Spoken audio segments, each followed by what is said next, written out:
Dear brothers and sisters, your armed forces have never and shall never let you down, inshallah.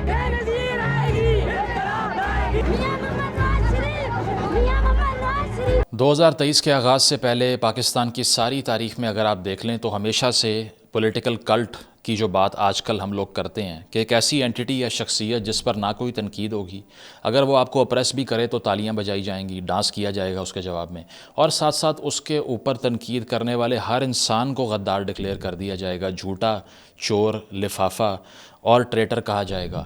تو اب آ کر چونکہ اس anti کا نام عمران خان ہے، لیکن 1947 سے 2023 تک اس اینٹی کا نام تھا پاکستان کی اسٹیبلشمنٹ۔ اس کی وجہ یہ ہے کہ کلٹ کی طرح پاکستان کے تمام عوام میں نے یہ اوپینین بڑے ہوتے ہوئے اس ملک میں دیکھی ہے کہ یہ ملک ڈیموکریٹس، سیاستدان، سویلین چلا ہی نہیں سکتے۔ کوئی سیاستدان اگر اس ملک کو چلانے کی بات کرے گا تو وہ پیسے لوٹ کے باہر بھاگ رہا ہے، وہ ٹریٹر ہے، وہ بھارت کا یار ہے، اور اس ملک کا اگر ایک سلوشن ہے تو وہ ڈکٹیٹرشپ ہے اور مارشل لاء ہے۔ میں مائک پکڑ کے اپنے جرنلزم کے کیریئر کے آغاز میں جب لوگوں کے سامنے جایا کرتا تھا تو مجھے یہی بتایا کرتے تھے کہ ایک جرنیل آئے اور آ کے ان ساروں کو ٹانگ دے اور ان کے باہر سے سارے پیسے یہاں لے آئے، ملک ٹھیک ہو جائے گا۔ So this nation has always believed in this philosophy, لیکن یہ پچھلے 2 سال میں جو آپ کو ٹیمپرری تبدیلی دکھائی دے رہی ہے، یہ تبدیلی بھی اسی لیے نہیں ہے کہ وہ یہ سمجھ رہے ہیں کہ ہمارے رائٹس چھینے گئے، ہمیں پولیٹیکل سپیس نہیں ملی، یا پھر ہمارے پاس اکنامک ڈیولپمنٹ اور اس کے علاوہ امپلائمنٹ کے چانسز نہیں آئے، یا ہمارے بچوں کا مستقبل خراب ہوا اسی لیے ہم اسٹیبلشمنٹ کے خلاف ہو گئے۔ نہیں، they all went against the establishment for one sole reason, that their beloved oppressor, potential oppressor Imran Khan is in jail۔ تو اگر اس کو چھوڑ دیں تو دوبارہ سے اسی رفتار سے آپ کو یہ کلٹ دوبارہ ری انویگریٹ ہوتی ہوئی دکھائی دے گی۔ اور اس کلٹ کی ایک اور سب سے بڑی انڈیکیٹر یہ ہے کہ تاریخ میں ایسے فگرز جنہوں نے آئین کو پھاڑ کر باہر پھینک دیا، سیاسی لیڈران کو جلا وطن کیا، پولیٹیکل انسٹیٹیوشنز کو ڈسٹروائے کر دیا، اور اس کے علاوہ ملک میں رول آف لاء کو تباہ و برباد کر دیا، ان کو ہیرو مانا گیا، ان کے آنے پر مٹھائیاں بانٹی گئی، اور آج تک ان کی لیگیسی ڈیبیٹیبل ہے کہ آیا وہ ہیرو تھے یا وہ ولن تھے، وہ غدار تھے یا وہ پیٹریٹ تھے، یا پھر ان کا تاریخ میں رول ہونا کیا چاہیے۔ وہ کہتے ہیں نا کہ کچھ لوگ تاریخ فیصلہ کرتی ہے ان کے بارے میں کہ ان کی لیگیسی کو سیلیبریٹ کیا جائے گا یا ان کو تاریخ کے کوڑے دان میں یا ڈسٹ بن میں پھینکا جائے گا، یہ بات ہوتی ہے۔ لیکن پاکستان میں ایسا کچھ ایگزسٹ نہیں کرتا، کیونکہ ضیاء الحق صاحب کو سیلیبریٹ کرنے والے بھی آپ کو کروڑوں ملیں گے آج بھی، طالبان کو سیلیبریٹ کرنے والے بھی کروڑوں ملیں گے اس ملک میں، سب سے پاپولر پارٹی کے لیڈر سب سے بڑے سپورٹر ہیں طالبان کے آج کل۔ اور اس کے ساتھ ساتھ ایک اور فگر جو کہ ڈیپلی کنٹیسٹڈ ہے، جن کے بارے میں جو ایک اربن لائف سٹائل لبرل لاٹ ہے نا، جو سمجھتی ہے کہ لبرلزم کی ڈیفینیشن ہوتی ہے پارٹی پہ جانا، شراب پینا اور ریویلنگ کپڑے پہن لینا، یا پھر خواتین کی تصویریں اپنے فیس بک کے اوپر، انسٹاگرام کے اوپر شیئر کر دینا، کیونکہ انہوں نے پڑھا تو کچھ نہیں ہوتا، نہ انہیں ABC کا پتہ ہوتا ہے کہ پولیٹیکل لبرلزم ہوتا کیا ہے۔ تو وہ جب اس لینس سے دیکھتے ہیں نا تو وہ ایک آدمی کو کمال اتا ترک بنا کے پیش کرتے ہیں، جس کا نام ہے جنرل پرویز مشرف، جو پاکستان کے صدر بھی رہے، آرمی چیف بھی رہے، اور اپنے آپ کو ایکسٹینشن بھی اپنے ہی ہاتھ سے دیتے رہے پریزیڈنٹ کے طور پہ کہ میں جنرل پرویز مشرف صدر پاکستان کے آرمی چیف پرویز مشرف کو اتنے سال کی ایکسٹینشن دیتا ہوں، ٹھیک ہے۔ یہ مذاق کرتے رہے یہاں پہ۔ اور ایک ایسا بھی طبقہ، میں نہیں کہہ رہا کہ نہیں ایگزسٹ کرتا، جو سمجھتا ہے کہ انہوں نے اقتدار پہ شب خون مارا، انہوں نے آئین کو برباد کر دیا، اور وہ ایک بالکل نیگیٹو فگر تھے تاریخ میں۔ تو آج اس ڈیبیٹ کو سیٹل کرتے ہیں کہ جنرل پرویز مشرف کی لیگیسی دراصل تھی کیا، انہوں نے ملک کو نقصان پہنچایا یا فائدہ دیا، اور ان کو تاریخ میں کیسے یاد رکھنا چاہیے۔ اس سے پہلے کہ میں آپ کو ان کے لبرلزم کی داستان سناؤں، سب سے پہلے تو آپ کو یہ بتا دوں کہ وہ اقتدار پہ قابض کس طرح ہوئے۔ نواز شریف صاحب نے 2 پوٹینشیل کینڈیڈیٹس آرمی چیف کے جو تھے ان کو بائی پاس کر کے ان کو آرمی چیف لگایا 98 میں۔ اس کی وجہ یہ ہے کہ انہوں نے سوچا کہ ان کا مہاجر بیک گراؤنڈ ہے، یہ اردو سپیکنگ آدمی ہیں، اس کے علاوہ ان کی پرسنالٹی میں اگریشن نہیں ہوگا، اور ان کو آرام سے ڈیل اس لیے کر لیا جائے گا کیونکہ وہ ایک ایسی ایتھنسٹی کو ریپرزینٹ کرتے ہیں جو میجورٹی میں ہے ہی نہیں، ٹھیک ہے۔ تو اسکروٹنی اس بنیاد پر کی، اور اس بنیاد کے اوپر جب بعد میں نواز شریف صاحب انگیج کرنا شروع ہوئے ہندوستان سے، لاہور جو سمٹ ہوا اس میں واجپئی صاحب کو بلایا گیا، وہ سارا کچھ دیکھنے کے بعد مشرف صاحب کے دل میں آگ بھڑک رہی تھی کہ اب یہ اگر دوستی ہو گئی تو اس کے بعد دکانداری کا کیا ہوگا. تو 99 کے اندر، مئی 99 کی بات میں کر رہا ہوں، کارگل کراس کیا گیا. 500 اسکوائر مائلز کا رقبہ انڈین ٹیریٹری کا، وہاں پر مشرف صاحب نے جا کے اس کو آکیوپائی کر لیا. پرائم منسٹر آف پاکستان کو اتنا لیٹ بتایا گیا کہ جس صرف ایک انٹیمیشن تھی، اس کے علاوہ کوئی پلاننگ کا ان کے پاس مینڈیٹ بچا نہیں.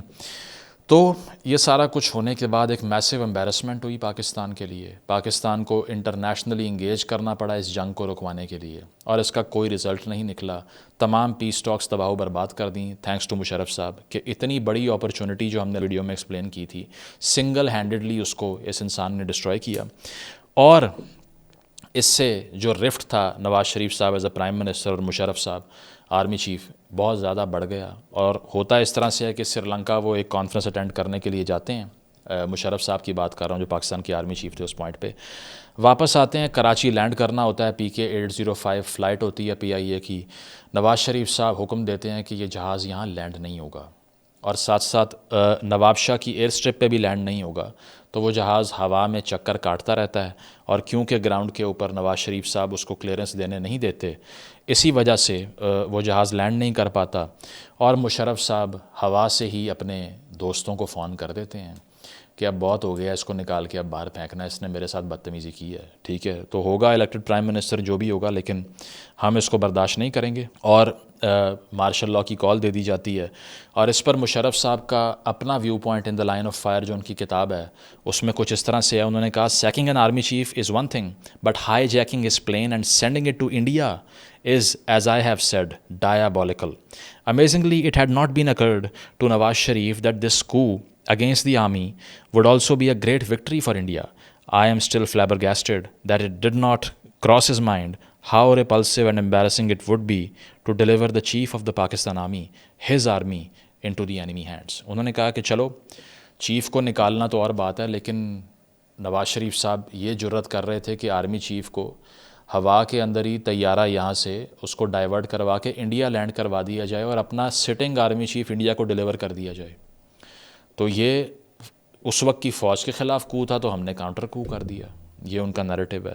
جبکہ نواز شریف صاحب جنرل ضیاء الدین بٹ کو اپنے پاس بٹھا کر ان کی وردی بھی اس وقت جو ہے وہ بازار سے منگوائی جا رہی تھی، ان کو اوتھ دلوانا تھا آرمی چیف کا، لیکن لینے نہیں دیا گیا. تو اس سٹیج پہ جا کے نواز شریف صاحب نا پنگا لے لیا کرتے تھے فوج کے ساتھ.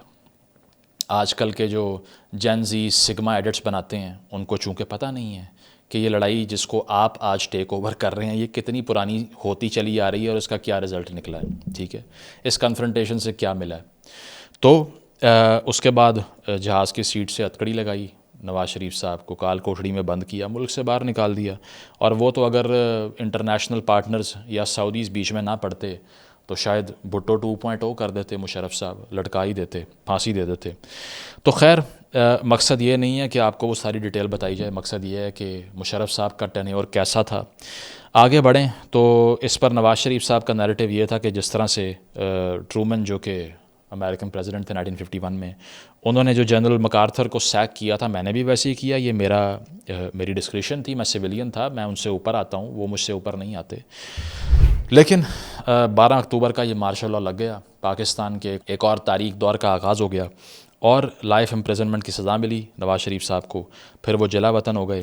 اور اس وقت کی جو رجیم تھی اس نے مارشل لاء کا اعلان تو کیا لیکن لفظ مارشل لاء کا استعمال نہیں کیا. ان فیکٹ اس وقت ISPR نے یہ کہا another step towards democracy.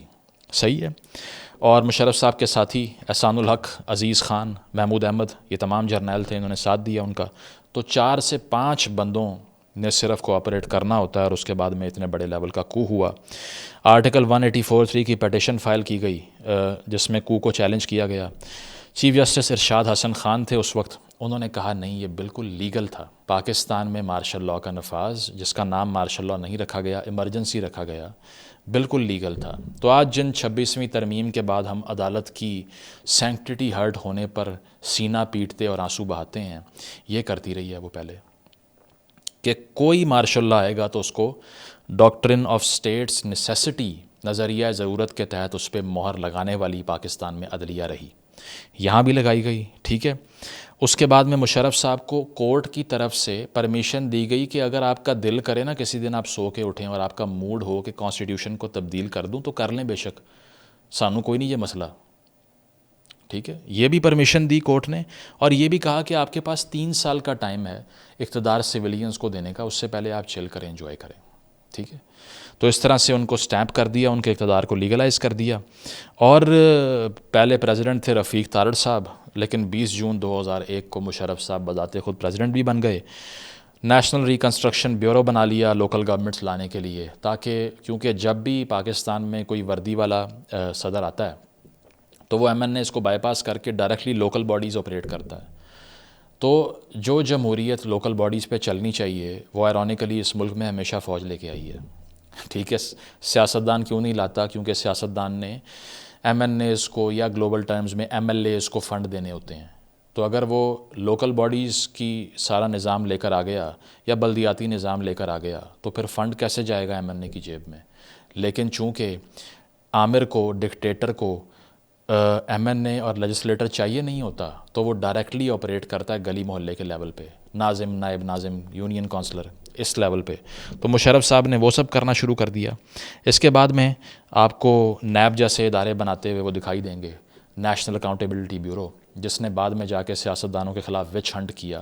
Nawaz Sharif صاحب ہوں، پیپلز پارٹی کے لوگ ہوں، کیسز بنے، آج کل پی ٹی آئی پہ کیسز بن رہے ہیں.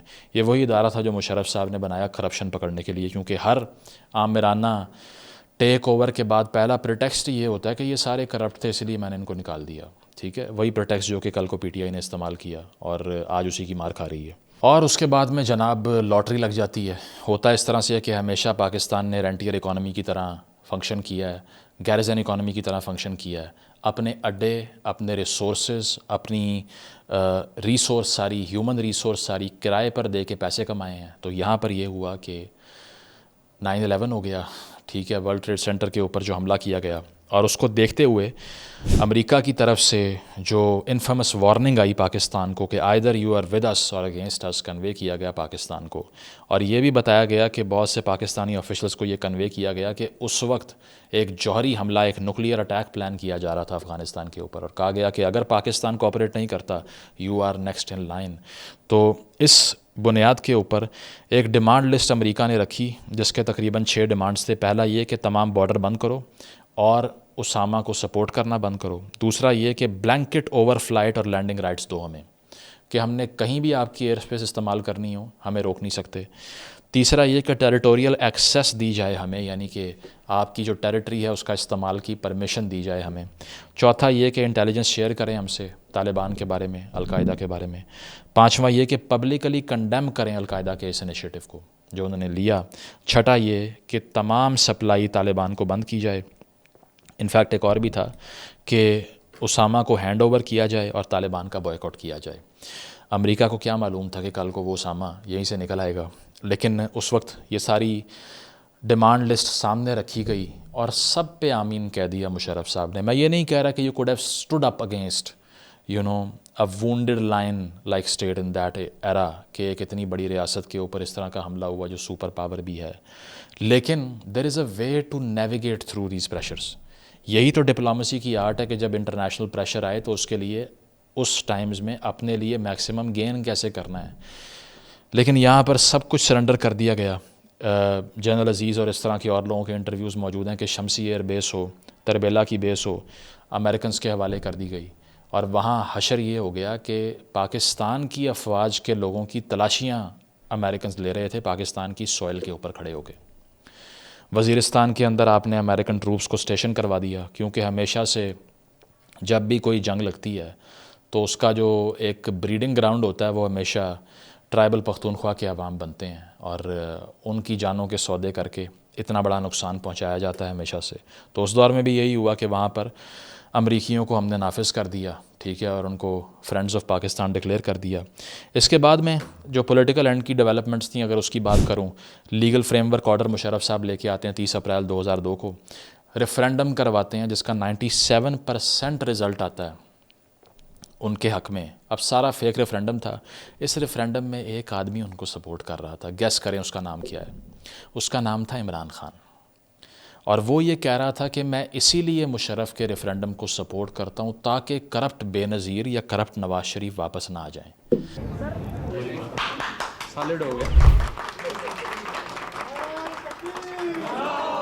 The reason why we back General Musharraf is only one reason, that he will keep the crooked and the corrupt politicians who neither our judiciary nor our election commission has been able to keep them out. آج سینہ پیٹتے ہیں اپنا کہ ملک میں authoritarianism آ گیا ہے اور اس کے علاوہ پبلک سپیسز کے اوپر جو ہے وہ اتنی زیادہ سینکشنز آپ کو دکھائی دے رہی ہیں بولنے پہ. ٹھیک ہے, سول لبرٹیز کرٹیل ہو رہی ہیں, جرنلزم کا برا حال ہے, پارلیمان کی بے توقیری ہو رہی ہے, تو اٹھو اور بولو. اور جب یہاں پہ پرائم منسٹر کو جہاز کی سیٹ سے باندھ کے باہر لے گیا ایک آدمی, کانسٹیٹیوشن کو سسپینڈ کر دیا, کینگرو کورٹس بنا دیں, تو ایک آدمی اس وردی والے کے ساتھ کھڑا ہوا, اس کا نام تھا عمران خان. تو آج تاریخ کا بدلہ انجوائے کیجئے جناب آپ, کیونکہ آپ نے جس آگ میں تیل ڈالا ہے وہ اب آپ کو بھی جلا رہی ہے. انفارچونیٹلی میں یہ نہیں کہتا کہ آپ کے ساتھ جو ہو رہا ہے وہ جسٹیفائڈ ہے, میں یہ کہہ رہا ہوں کہ تاریخ میں ہمیشہ آپ غلط سائڈ پہ کھڑے رہے.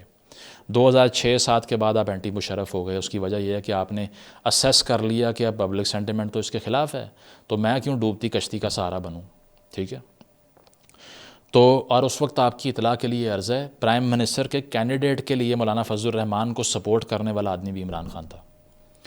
مشرف صاحب کے انٹرویو میں یہ کلیم کیا گیا کہ خان صاحب نے مجھے کہا مجھے 100 MN دے دو, میں پرائم منسٹر بننے کے لیے تیار ہوں. So he wanted to be the prime minister of a martial law regime. Congratulations to the Gen Z جو کہ سگما ایڈٹس بنا رہی ہے آج کل. دوبارہ سے کہوں گا کہ یہ خان صاحب کا واکنگ سٹائل اور پیچھے میوزک لگا کے اوپر چیٹ لکھ کے, ان کی اطلاع کے لیے عرض ہے کہ he could have been the prime minister of Musharraf if Musharraf had agreed to give him 100 MNAs which he did not. اس نے کہا کہ بھائی آپ کو کیوں دوں, آپ کی ایک سیٹ کی پارٹی ہے, میرے پیچھے کیوں لگے ہوئے ہو. صحیح ہے, تو آگے چلتے ہیں. اس کے بعد میں LFO کے تحت جو پاورز آئیں مشرف صاحب کے بعد, اس نے پریزیڈنسی کو بہت سٹرونگ کر دیا. مشرف صاحب کو ایز اے پریزیڈنٹ یونیفارم میں آپریٹ کرنے کی پرمیشن دے دی. اور پھر جو ٹانگا پارٹیاں ہوتی ہیں, یعنی کہ شیم پولیٹیکل پارٹیز, جس طرح سے آج PDM بنی, اس کو سپورٹ کیا جا رہا ہے, اس دور میں PTI کو کیا جا رہا ہے 2018 میں, تو اس دور میں جو سپورٹرز نکلے وہ PMLQ کے نکلے. مسلم لیگ قائد اعظم کا گروپ بنا, گجرات کے چودھری صاحبان جو آج ریسیونگ اینڈ پہ ہیں, جو ہمیشہ سے بینیفٹ کرتے رہے اسٹیبلشمنٹ کی پالیسیز سے, ان کے اقتدار کے مزے لوٹتے رہے, آج ان کی بھی باریاں آ گئیں. سب کی آئیں گی, آپ بے فکر رہیے, کیونکہ جو اس کشتی میں بیٹھا اس کی باری آئے گی. صحیح ہے, اور کچھ بھگت چکے ہیں پھر بیٹھ رہے ہیں. کرنٹ PMLN کی لیڈرشپ کی بات کر رہا ہوں. تو اس طرح سے PMLQ نے سپورٹ کیا اور نئی پارٹی بنائی گئی, کنگز پارٹی اس کو کہا جاتا ہے. پیپلز پارٹی میں سے ایک فارورڈ بلاک بنا, پیپلز پارٹی پیٹریٹس, انہوں نے بھی سپورٹ کر دیا مشرف صاحب کی رجیم کو. اور لبرل مشرف صاحب نے سب سے زیادہ پولیٹیکل سپیس پختونخوا کے اندر کس پارٹی کو دی؟ متحدہ مجلس عمل MMA, جس میں 6 اسلامک پارٹیوں کی الائنس تھی جو مشرف کے پرو امریکہ انیشیٹوز کے خلاف بنائی گئی تھی. تو مشرف نے سب سے زیادہ وزن ان کے پلڑے میں ڈال دیا اپنا. یہ اطلاع کے لیے عرض ہے ان لوگوں کے لیے جو کہتے ہیں کہ بڑا لبرل جرنیل تھا. طاقت کس کو دی؟ ریلیجس پارٹیز کو. صحیح ہے, فنڈ کس کو دیا؟ ریلیجس پارٹیز کو. میسیو گرانٹس کس کو دیں؟ ریلیجس پارٹیز کو. ٹھیک ہے, تو اس طرح سے مشرف صاحب نے پھر 78 سیٹیں جتوائیں. 2002 کا الیکشن ہوا PMLQ کو, اور ایک حکومت بن گئی. ظفر اللہ جمالی صاحب جو بلوچستان سے تھے, ان کو پرائم منسٹر بنا دیا, اور اس کے ساتھ ساتھ کانفیڈنس کا ووٹ بھی لے لیا اسمبلی سے, اور اس اسمبلی نے کانفیڈنس کا ووٹ بھی ان کو دے دیا. صحیح ہے, جس کی جان کو ہم آج کل رو رہے ہیں. اس کے بعد کیا ہوتا ہے جی, جمالی صاحب کے اوپر پریشر آتا ہے بہت زیادہ. 2004 میں وہ ریزائن کرتے ہیں, شوکت عزیز PM بنتے ہیں, جن کا آج تک نہیں پتہ کہ PM بن کے وہ گئے کدھر, کون سی فلائٹ لی, کس ملک میں ہیں. ان کے CV میں صرف PM آف پاکستان کا ایک اضافہ کرنا تھا. آئے بھی باہر سے, گئے بھی باہر, امپورٹڈ PM. ٹھیک ہے, یہ کیا مشرف صاحب نے. 300 سینئر آفیشلز جو کہ ملٹری آفیشلز تھے, ان کو سویلین پوسٹ پہ لگا دیا. تمام پولیٹیکل ادارے, انسٹیٹیوشنز انکروچ کر دیے. اور یہ ہائبرڈائزیشن کی جو آج بات ہوتی ہے, یہاں پر آپ کو فل سکیل ایک منگلنگ دکھائی دیتی ہے سویلین اور ملٹری بیوروکریسی کی. اس کے ساتھ ساتھ ہوتا یہ ہے کہ آگے بڑھ کے حالات خراب ہونا شروع ہو جاتے ہیں. اب بہت سے پولیٹیکل انیشیٹوز بھی تھے جس کو میں 1 by 1 کوٹ کروں گا, آگے پیچھے کرونالوجیکل آرڈر میں ہو سکتے ہیں، اس کو آپ مائنڈ نہ کیجیے گا۔ افتخار چودھری صاحب جو کہ چیف جسٹس بنے اس وقت 2007 میں، ان کو ہٹا دیا گیا۔ پہلے ان کو آرمی ہاؤس بلایا مشرف نے اور کہا ریزائن کرو، اس نے کہا میں نہیں کرتا، کیونکہ وہ ملٹری رجیم کی پالیسیز کے خلاف ایکٹ کر رہا تھا۔ اس کو نکالنے کی کوشش کی، بہت بڑے ہنگامے شروع ہو گئے اور پوری ایک movement of restoration of judiciary کی موومنٹ چلی، جو کہ میں نے اسکول جاتے ہوئے ہر گلی محلے میں لاہور میں اس کے پوسٹرز دیکھے، عدلیہ کو بحال کرو۔ پورے پنجاب کے عوام باہر نکلے، نواز شریف اور ان سب لوگوں نے بھی اس کو سپورٹ کیا، عمران خان نے بھی اس وقت سپورٹ کیا۔ ہوا کیا کہ افتخار چودھری نے کل کو جا کے اسی سویلین اٹانومی کو تباہ و برباد کرنے میں اپنا کوئی کسر اٹھا نہیں رکھی۔ یہاں ہمیشہ یہ ہوا ہے کہ جس انسان کے پیچھے عوام کھڑے ہو کے ماریں کھاتے آئے ہیں، کل کو اسی نے عوام کو ابیوز کیا، اور آج بھی یہی ہو رہا ہے۔ بند کر دو ڈی چوک، سڑکوں پہ آ جاؤ، مارو مرو، لیکن رزلٹ کیا نکلتا ہے؟ یہی کہ جب واپس آئیں گے عوام کی گردنوں پہ سوار ہو جائیں گے۔ یہاں بھی یہی ہوا۔ 3 نومبر 2007 کو دوبارہ سے ایمرجنسی لگا دیتا ہے مشرف اور حالات شدید خراب ہو جاتے ہیں۔ اسی اثنا میں 2007 میں لال مسجد کا آپریشن ہوتا ہے۔ جامعہ حفصہ جو کہ ایک مدرسہ تھا اسلام آباد میں، آج بھی ہے، عبدالعزیز اور عبدالراشد غازی جو کہ 2 بھائی تھے، کلرکس تھے، ان کی طرف سے اس وقت کی رجیم نے کہا کہ یہ اینٹی اسٹیٹ ایکٹیویٹیز کر رہے ہیں۔ یہ ایلیجڈلی اس وقت کی اسٹیٹ نے کہا کہ یہ لوگوں کو اغوا کرتے ہیں، اس کے علاوہ اسلحے کا استعمال کرتے ہیں۔ ٹرننگ پوائنٹ تب آیا کہ جب اسلام آباد میں موجود ایک مساج پارلر جس پہ کچھ چائنیز سٹیزن جاب کرتے تھے، خواتین تھیں، وہاں یہ لوگ پہنچے اور انہوں نے allegedly according to the regime at that point ان چائنیز انڈیویجولس کو اغوا کر لیا، فحاشی کا الزام لگایا ان کے اوپر۔ اسٹیٹ آف چائنا کی طرف سے اتنا پریشر آیا کہ چائنیز سٹیزن پاکستانی سوئل پہ ابڈکٹ ہو گیا اور آپ نے کچھ نہیں کیا۔ چائنا پاکستان ایگزس کتاب کے اندر یہ لکھا ہوا ہے کہ دراصل کچھ ویگر مسلمز بھی موجود تھے اس ساری یہ جو سیمیناری تھا اس میں، اور ہان چائنیز جو تھے وہ اغوا ہو رہے تھے۔ تو چائنا نے یہ سمجھا کہ یہ چائنیز جو ایتھنیسٹی ہے اس کے اوپر اٹیک ہوا ہے دراصل، اور اس کی تو روٹس وہاں بھی پائی جاتی ہیں زنجیانگ میں اور جگہوں پہ۔ تو اسی لیے وہ فیروشیس ہو گئے، انہوں نے بہت پریشر ڈالا۔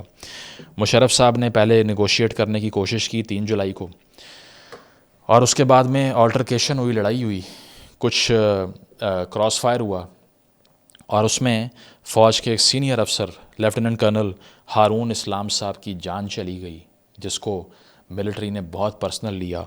10 جولائی کو فل سکیل آپریشن شروع ہوا، عمارت کو گرا دیا گیا، کسی حد تک بامبنگ کی گئی، 100 ملیٹنٹس کو مارا گیا، 11 ملٹری پرسونلز کی جان گئی، اور اس کے بعد ملک میں رائٹ ونگ تو بالکل کلیجن کورس پہ چلی گئی کہ یہ آپ نے کر کیسے دیا کہ آپ نے اس طرح کا اٹیک کیا۔ آج لوگوں کو ویسے سمجھ آ رہی ہے، کیونکہ اب بھی اسلام آباد کے اندر ایک اسٹیٹ ود ان اسٹیٹ ہے جو یہیں سے آپریٹ ہوتی ہے، جس میں احتجاج ہوتے ہیں، باقی سب کچھ ہوتا ہے، کوئی کچھ نہیں کہہ سکتا۔ یہاں پر آپ کو بہت بولنے والے ملیں گے ہر اس آدمی کے خلاف کہ اس پہ الزام لگائیں گے یہ سیپریٹسٹ ہے، یہ لڑائیاں کرنے کی بات کرتے ہیں، یہ ہتھیار اٹھاتے ہیں، لیکن جو ہتھیار اس طرح کا آدمی اٹھائے گا اس پہ سب خاموش ہوں گے، because they are distant friends, so they align with our ideology in a way کہ گڈ بیڈ طالبان تو ہمیشہ سے رہے ہیں، یہ بھی گڈ کیٹیگری میں فال کرتے ہیں، بس ناراض ہیں ان کو ٹھیک کر لیں گے ہم، یہ نیریٹو ہوتا ہے۔ تو اس کے بعد ٹیررزم بہت بڑھ جاتا ہے، بہت تنقید بھی ہوتی ہے۔ کچھ ایسے 2 نمبر صحافی بھی اس وقت جو شروع سے کہہ رہے ہوتے ہیں کہ آپریشن کرو، آپریشن کرو، آپریشن کرو۔ آپ سمجھ جائیں کس کی بات ہو رہی ہے، اسلام آباد کے بڑے بڑے نام، کتابیں لکھی ہوئی ہیں انہوں نے، پکڑ سکتے ہیں ان کو آسانی سے، لیکن فائدہ نہیں ہے، ٹاپک ان کا ہے نہیں۔ وہ بھی بہت تنقید کرتے ہیں کہ جی ہونا چاہیے آپریشن، اسٹیٹ کی رٹ نہیں ہے۔ جب آپریشن ہوتا ہے اگلے دن کہتے ہیں بھوئے مر گئے، بہت برا کیا، بہت برا کیا آپ نے، لوگوں کو مار دیا آپ نے، یہ کیا وہ کیا۔ تو پبلک ڈیبیٹ بھی آپ کو کنفیوز دکھائی دے گی اس پوائنٹ کے اوپر۔ ایک اور بڑا کنٹروورشل مشرف صاحب کا action NRO national reconciliation ordinance لے کر آئے، جس پہ عمران خان نے اتنا کھیلا کہ اس نے پوری پارٹی ہی اس کی بیس پہ بنا لی کہ معاف کر دیا، معاف کر دیا، معاف کر دیا، کرپشن معاف کر دی۔ بھائی آج آپ کے اوپر جتنے کیسز بنائے گئے ہیں، جتنے 100 FIRs ہوئی ہیں، اگر کل کو ایک آرڈیننس لا کے یہ ساری اسی لیے معاف کر دی جائیں کہ یہ سارے پولیٹیکل کیسز تھے، تو کیا وہ بھی مکمکہ ہوگا؟ آپ سے یہ سوال ہے جناب جمہوریت کے چیمپئن، آپ سے یہ کوسچن ہے کہ کیا وہ بھی مکمکہ ہوگا پھر؟ تو پیپلز پارٹی PMLN کے اوپر جو کرپشن چارجز کے اوپر تمام کیسز بنائے گئے، مشرف صاحب نے وہ معاف کرنے کی کوشش کیوں کی؟ کیونکہ 2007 میں سویئر پریشر میں آ گئے، اپوزیشن بہت زیادہ ہو گئی ان کے خلاف، ٹھیک ہے، گلی محلوں میں احتجاج شروع ہو گئے، تو انہوں نے کہا کہ کیوں نہ انہی کو واپس لے کے آؤں تاکہ کوئی تو اعتماد بحال ہو عوام کا، کیونکہ پہلے نون لیگ پیپلز پارٹی کو کرٹیل کرنے کے لیے اتنا لمبا شام سیٹ اپ چلایا، اب چل نہیں رہا تھا، مجبوراً یہ کیا، بیوروکریٹس کو، پولیٹیشنز کو ایمنیسٹی دینا شروع کر دی، اور سپریم کورٹ نے بعد میں اس کو انکانسٹیٹیوشنل کہہ دیا۔ پیپلز پارٹی نے لسٹ جاری کی جس نے اس سے فائدہ لیا، 8,000 لوگوں نے بینیفٹ لیا این آر او سے، اور اس کے علاوہ 34 پولیٹیشنز کے نام بھی شامل تھے، لیکن پولیٹیکل کارڈ صرف 2-3 پہ کھیلا گیا، اور جو جینون بھی ہو سکتے ہیں لیکن جب مارشل لا ریجیم کیس بناتی ہے تو پھر اس پہ کوئی یقین نہیں کرتا۔ اس کے بعد چونکہ بے نظیر صاحبہ اور نواز شریف دونوں ملک سے باہر تھے اور بے نظیر صاحبہ بعد میں واپس آئیں، تو 27 دسمبر 2007 کو بے نظیر کی اسیسینیشن ہو جاتی ہے۔ یہ تمام ٹاپکس جن کو میں سرفیس لیول پہ ٹچ کر رہا ہوں اس پہ میں نے ویڈیوز بنا رکھی ہیں، آپ دیکھ سکتے ہیں، اور کچھ پہ نہیں بنائی because they are a meso commentary in their own selves, but I am touching them superficially to just to get the idea کہ کیا کیا کچھ اس دور میں ہوا جو کہ ورتھ مینشننگ ہے۔ مارک سیگل جو کہ بھٹو کے ایڈوائزر تھے، بے نظیر بھٹو کے، ان کی جب بات ہوئی وہاں پہ کچھ لوگوں سے، جہاں بے نظیر کو کال آئی مشرف کی آنے سے پہلے، تو وہ کوٹ کرتے ہیں کہ مشرف صاحب نے بولا تھا کہ your safety depends on your nature of relation ship with me, میرے ساتھ چلو گی تو پھر سیکیور ہوگی، ادروائز تمہاری مرضی ہے، واپس آئی تو تم اپنی ذمہ دار خود دو۔ بہرحال بہت بڑی غلطی کی بے نظیر صاحبہ نے این آر او کا حصہ بن کے، اور اس کے بعد میں مشرف صاحب نے ان کو اس طرح سے تھریٹننگ ٹون میں وارن کیا۔ اس پہ میری پوری ویڈیو بھی ہے کہ بے نظیر کی اساسینیشن کے پیچھے کون تھا، آپ اس کو دیکھ سکتے ہیں، اس پہ بات کرنا مقصود نہیں ہے۔ لیکن پھر اس کے بعد میں 15 سال کا ایک لڑکا بلال ایک آتا ہے اور وہ سوسائڈ بامبنگ کرتا ہے، بے نظیر کو مار دیا جاتا ہے، اور اس کے ساتھ اس سے پہلے کارساز کا حملہ ہوا۔ اس کے بعد میں جب بے نظیر کی اساسینیشن ہوئی لیاقت باغ راولپنڈی میں، وہی جگہ جہاں لیاقت علی خان کو مارا گیا تھا جو پرائم منسٹر تھے پاکستان کے، جو پہلے پی ایم بنے پاکستان کے، وہیں پر یہ ایکشن ریپلے ہوتا ہے اور ایک اور عوامی لیڈر کی جان چلی جاتی ہے۔ کارساز کا جو واقعہ ہوا تھا جس میں 100 سے زیادہ لوگوں کی جان گئی بامبنگ میں، بے نظیر کے جلسے میں جو دھماکہ ہوا، اس کے بارے میں ایک آدمی نے، میں آپ کو یہ اس لیے یاد دلا رہا ہوں کہ آج کل جو فراڈسٹر ہے سب سے بڑا، اس کا آپ کو آئیڈیا ہو۔ کارساز بامبنگ کے بارے میں اس آدمی نے کہا تھا بے نظیر only has herself to blame۔ اس میں بے نظیر کا قصور ہے، وہ واپس کیوں آئی؟ اس کا نام پتہ کیا تھا؟ اگین عمران خان۔ ٹھیک ہے، آگے چلتے ہیں۔ اب آ جائیں جی ان پالیسیز پہ جس کی بنیاد پہ مشرف صاحب کے لیے بہت تالیاں بجائی جاتی ہیں کہ وہ لبرل انسان تھے۔ اس میں کچھ چیزیں ٹھیک بھی ہو سکتی ہیں لیکن میجورٹی چیزیں صرف اور صرف سمبولک اور آپٹکس سے بڑھ کے کچھ بھی نہیں تھا۔ صحیح ہے۔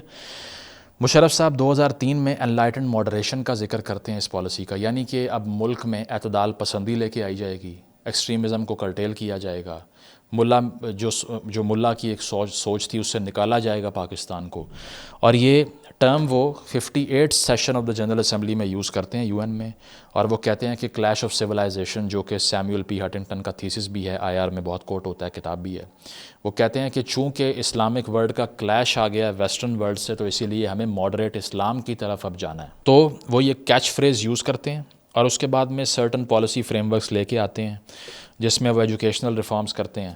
اب اس چیز کی تعریف کرنی چاہیے کہ کچھ چیزیں مشرف صاحب نے ایسی سیٹ اپ کیں جو اب بھی کنٹینیو کی جا رہی ہیں۔ For instance higher education commission, جس نے پاکستان کی یونیورسٹیز کو تھوڑا گلوبل سٹینڈرڈ دینے کی کوشش کی، اور اس کے ساتھ ساتھ انہوں نے 9 انجینئرنگ یونیورسٹیاں بنائیں، 18 دوسری یونیورسٹیاں بنائیں، یونیورسٹی انرولمنٹ 2,70,000 سے 9 لاکھ کے قریب پہنچ گئی، ورچوئل یونیورسٹی سیٹ اپ کی، مدرسہ ریفارمز کیں جس میں سائنس اور میتھمیٹکس پڑھانا شروع کیا، سیکولر سبجیکٹس انٹروڈیوس کروائے مدرسہ کے بچوں کے لیے، 6,000% انکریز ہوا ان کے دور میں سائنس اور ٹیک کی فنڈنگ کا، جس میں سائنٹیفک ریسرچ کی پروموشن کے لیے یہ انیشیٹو لیا گیا، ٹو دا پوائنٹ کہ ہندوستان ٹائمز کا ایک آرٹیکل ہے جس میں انڈیا میں یہ کہا گیا Pakistan is a threat to Indian science, جس میں انڈین اوپینین میکرز نے یہ کہا کہ اگر اس طرح ہی انسینٹیوائز کرتا رہا مشرف سائنس، ٹیکنالوجی اور سائنٹسٹ کو، تو چین اور پاکستان ایک ٹریجیکٹری پہ آ جائیں گے، انڈیا پیچھے رہ جائے گا۔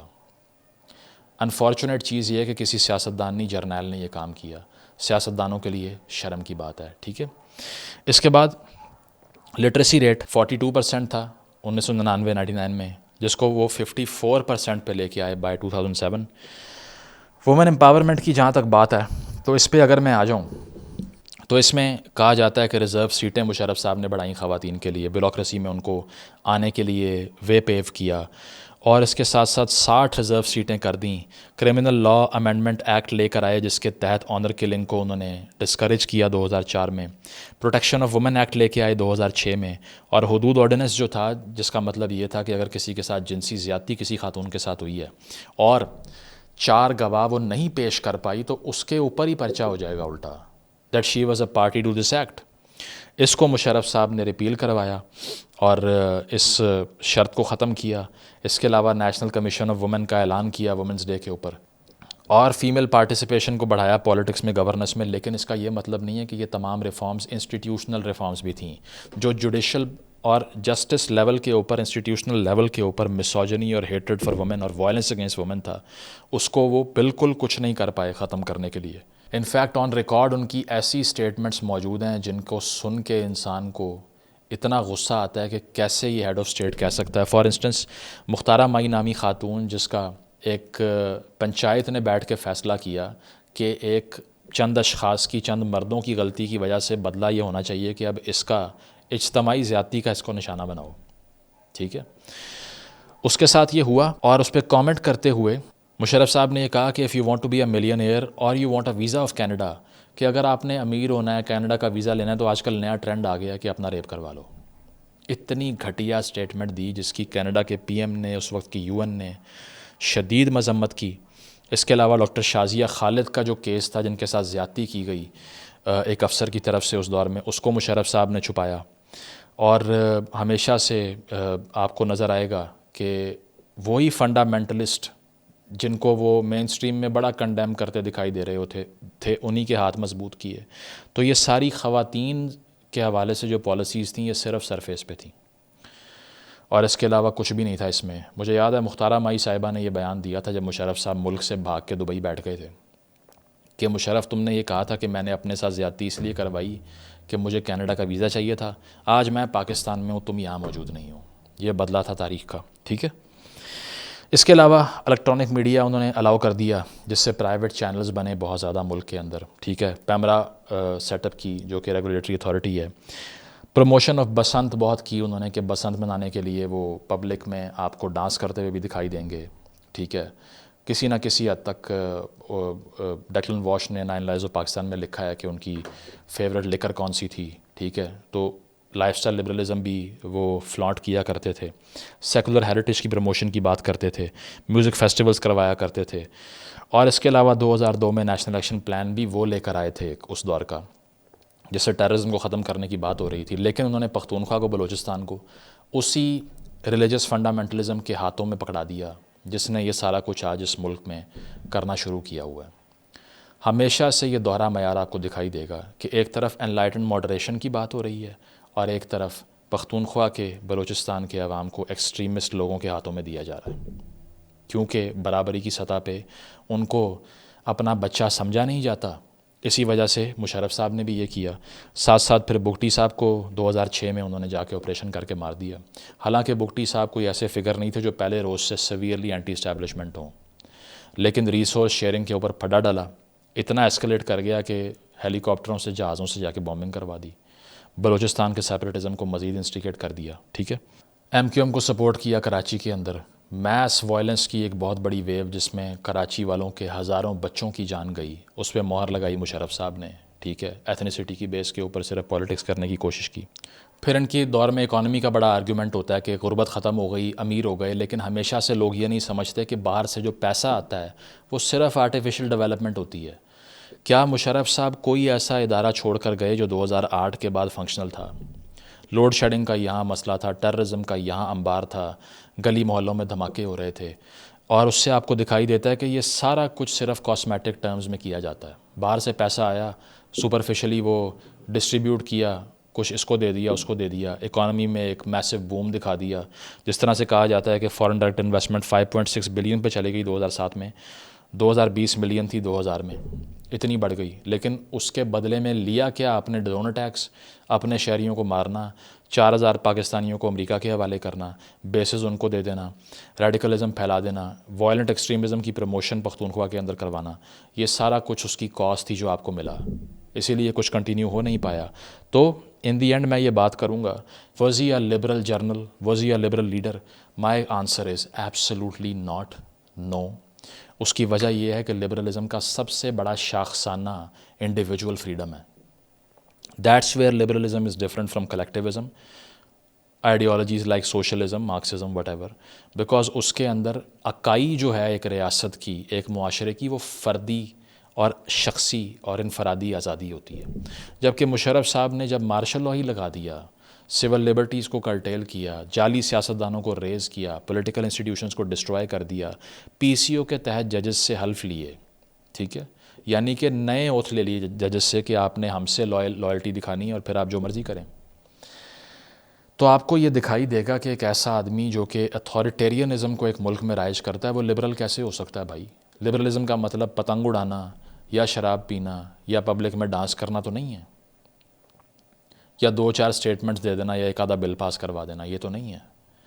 اور دوسری طرف ایک ایسا آدمی جس نے پاکستان کے 2 صوبوں کے اندر وائلنٹ ایکسٹریمزم کا شکار کر دیا لوگوں کو, ریڈیکل لوگوں کے ہاتھوں میں اقتدار دے کے, وہ کون سا سیکولرزم پھیلا رہا تھا یہاں پہ؟ تو آپ کو دکھائی یہ دیتا ہے. کنکلوژن فیز میں یہ کہوں گا کہ مشرف صاحب کا جو لبرلزم تھا وہ صرف گوروں کو بیوقوف بنانے کی اسٹریٹجی تھی. جیو پولیٹیکل ریزنز کے لیے انہوں نے اپنے آپ کو لبرل رجیم بنا کر دکھایا, تاکہ میں تو یہ کہوں کہ I am very aligned with the west, اور میں تو وہاں سے پیسے لے رہا ہوں اور میں تو ریڈیکل ایکسٹریمزم کے خلاف کام کر رہا ہوں. لیکن اصل میں کیا ہوا, وہی ڈبل ایم الائنس چلتی رہی, ٹھیک ہے. اور آپ کو دکھائی دے گا کہ ان کے جانے کے بعد جتنا سیکٹیرینزم, جتنی بربادی رہی, اس سے آپ کو پتہ چلتا ہے کہ جب ایک ڈکٹیٹر آتا ہے وہ لبرل اسی لیے نہیں ہو سکتا کہ وہ سارے انسٹیٹیوشنز کو برباد کر دیتا ہے. اور لبرلزم فنکشن ہی تب کرتا ہے, مٹیریلائز ہی تب ہوتا ہے جب انسٹیٹیوشنل جسٹس ہو, یعنی کہ جب ایک ملک میں پولیٹیکل ادارے, بیوروکریسی, کورٹس, عدالتیں انصاف فراہم کر رہی ہوتی ہیں, تب آپ کہہ سکتے ہیں کہ یہ معاشرہ ایک لبرل معاشرہ ہو بھی سکتا ہے, اگر تو اس کی آئیڈیالوجی بھی سیکولرائز ہو جائے, جو کہ یہاں پر نہیں ہوئی. تو یہ کہنا کہ ایک آدمی تمام اداروں کو برباد کر دے گا, پولیٹیکل پارٹیز کو ڈسٹرائے کر دے گا, یہاں پر فورن بوٹس کو آن گراؤنڈ لے آئے گا, ٹھیک ہے, اس کے علاوہ یہاں پر جعلی الیکشن ریفرینڈم کروا دے گا, اس کے علاوہ وہ ایم ایم اے جیسی جماعتوں کو سپیس دے دے گا, ٹھیک ہے, فار رائٹ کی پارٹیوں کو 2 صوبوں میں سپیس دے دے گا, اور اس کے بعد میں ہم یہ بھی کہہ لیں کہ وہ ایک لبرل جرنیل تھا اور اس کو ہونا چاہیے تھا, تو اس کا مطلب یہ ہے ہم نے کچھ نہیں پڑھا ہوا. کنکلوژن میں یہ ہے کہ پاکستان کے اندر آنے والے ایسے بہت سے فگرز, ان کی اسیسمنٹ آپ کریں تو 3-4 بیانات کے علاوہ کچھ نہیں ملتا. یہی حال بھٹو صاحب کا ہے, یہی حال اور بھی بہت سے لوگوں کا ہے, اور کرنٹ لیڈرشپ کا بھی یہ ہے کہ جب تک اس فراڈ کو آپ ریٹروسپیکٹ میں پڑھیں گے نہیں, آپ کو بیوقوف بنایا جاتا رہے گا. اور آج تک مشرف صاحب کے بارے میں سمجھتا ہوں ایک ریفرینڈم اگر ایکچوئل کروا لیا جائے تو میجورٹی ان کے حق میں دکھائی دے گی, جبکہ ان کے جو گناہ ہیں جب وہ سامنے آنے لگے اور ان کو وقار سیٹھ کی عدالت نے پھانسی کی سزا سنا دی, تو اس وقت 2019-20 کی بات کر رہا ہوں, عمران خان صاحب کی حکومت تھی اور ساری کابینہ عمران خان کی میدان میں آ گئی اور اس نے کہا کہ ہم مشرف کے ساتھ زیادتی نہیں ہونے دیں گے جو آج جمہوریت کا چیمپئن ہے. یہ سب لوگ صرف اپوزیشن میں آپ کو پاگل بنائیں گے, جیسے ہی اقتدار میں آئیں گے یہ تمام ڈکٹیٹرز کے سب سے بڑے سپورٹر اور ان کے سامنے دیوار بن کے کھڑے ہو جائیں گے جس کو آپ توڑنا چاہتے ہیں. تو بات یہ ہے کہ مشرف صاحب کے یہ سارے کرائمز, پاکستانیوں کو باہر بھیجنا, ان کو امریکیوں کے حوالے کر دینا, یہاں ٹیررزم کی پروموشن کروانا, یہاں ریڈیکلائزیشن کو ختم کرنے کی بجائے مزید ہائٹن کر دینا اور کانسٹیٹیوشن کو برباد کرنا, پولیٹیکل انسٹیٹیوشنز کو سرے سے ڈسٹرائے کر دینا, اس کی سزا اتنی سنگین ہونی چاہیے تھی کہ لوگ عبرت پکڑتے. لیکن ان کو سزا سے بچانے کے لیے وہ سیاستدان میدان میں اور ان کی پوری کابینہ میدان میں کود پڑی جو آج جمہوریت کے چیمپئن ہیں. فیصلہ آپ کیجئے کہ ان لوگوں کو سپورٹ کر کے آپ پاکستان کے 9 سال تباہ کرنے والے کا ہاتھ مضبوط کر رہے ہو یا کمزور کر رہے ہو. Thank you.